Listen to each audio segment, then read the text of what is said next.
मुझो है वार्ड दाढ़ी पे बैठा है दाढ़ी पे प्रेस के लम्बे साहब भी बैठा है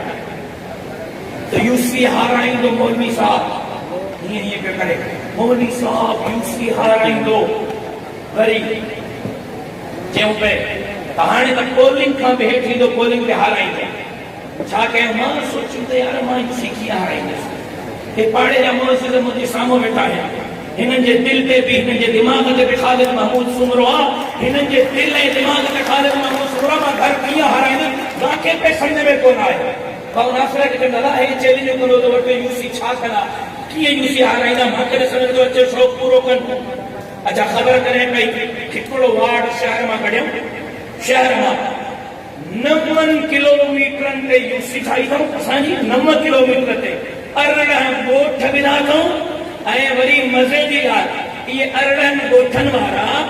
यूनियन काउंसिल ते त सिर्फ़ु हिन यूसीअ जे नाज़िम खे वोट ॾींदा लेकिन मज़े जी ॻाल्हि ॿुधायांव तव्हांखे ॿुधी करे हिननि जे कारकर्दगीअ ते हिननि जे ख़िदमत ते बेनज़ीर साहिबा जे नाले ते अवाम जे वोट वठण ते तव्हांखे खिल ईंदी यूनियन काउंसिल में त वोट मुंहिंजे घर खे ॾींदा सरदार साहब खे ॾींदा मुंहिंजे भाउ खे ॾींदा पर जॾहिं सूबाई असेंबली ईंदी त इहा हिकिड़ी यूसी हिकिड़ो हिसो फरियाद कालपुर खे वोट ॾींदो ॿियो हिसो सुहेल अनवर सियाल खे वोट ॾींदो टियों हिसो जेको उहो जमील सूमरे खे वोट ॾींदो तव्हांखे शर्म नथो अचे हिकिड़ी यूसी 3 सूबाई हलकनि ते ठाहे चओ था मौलवी साहब खे हाराईंदासीं त बि मां तव्हांजो चैलेंज क़बूल कयो आहे मुंहिंजे घर खे छॾियो 2018 में बि तव्हांजे चेयरमैन खे